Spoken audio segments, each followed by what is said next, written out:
kino kiddiridde abantu b'e Masaka okuŋŋaana abayitirivu ddala era ne bajja ku mukolo gwa sebina batandise na kitambiro kya mmisa ekikulembeddwamu Ssaabasumba obwabaddemu ne Supreme Mufti saako n'abanene abalala.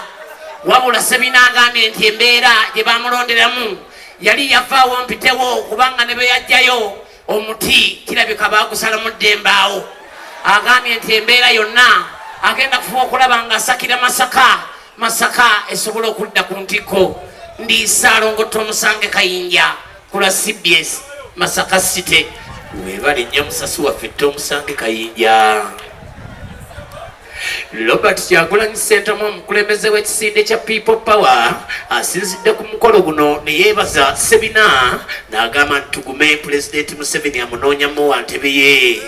Kyagulanyi Ssentamu bino abyogedde asinzidde Bulaaya. People Power naki? People Power naki?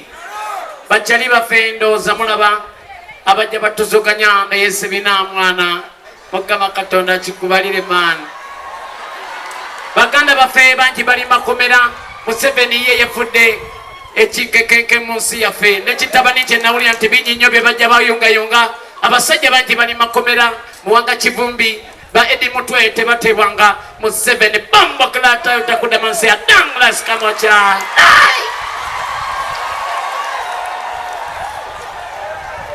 Owekitiibwa Charles Peter Mayiga Katikiro wa Buganda ayozayozezza owekitiibwa Sebina n'amugamba nti weewaawo gwe omwoyo gwa Buganda ogutafa. Akubiriza okulima emmwanyi guno omulembe yakukwasa bavubuka n'agamba okuuma emutindo wallayi ya Mungu tukumye obutindo naddala bannabuddu. Owekitiibwa Charles Peter Mayiga bino abyogedde asinzidde ku mukolo gwa Sebina.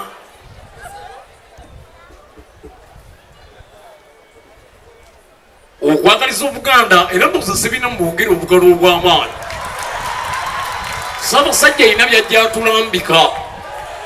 Sebina akoledde abantu be era ndowooza ebintu by'azze akola byeyogerera. So nnawe otasonawo obugalo obw'amaanyi. Abakungu abali wano ate no bwegwata ne mmeeya waffe ow'ekibuga awo Masaka agenda kutinta nze Peter ayita nga ndaba Masaka ya kiragala. Ate nga nawe yange muwala wange kyeyagamba okulwanako. Kale nno abantu abo mbawa obugalo obw'amaanyi bankizo. Abavubuka abali wano obulwadde bwa Mukenenya butusenkenya. Ate nga mpulira tebwagala kwambala bupiira obwo.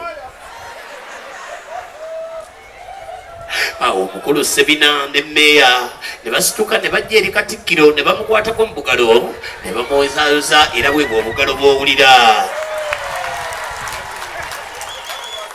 Sebo taata tweyanse nnyo tweyanzeege abanyanzi Kalanzi Alex nzaalibwa mu kibuga Palungu nga nveeri ewaffe ow'omukulu Honorable Sseungu Gonzaga. Amiina Sebo MC neyanza nnyo.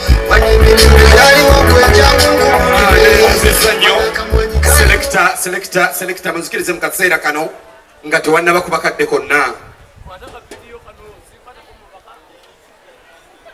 Munzikirize mu kaseera kano mpite Ssaabakunzi mu kigambo kimu atuyitire Chief atuuse ekigambo kye. Wana bamaliriza mbaleetere waliyo ekijja si muki?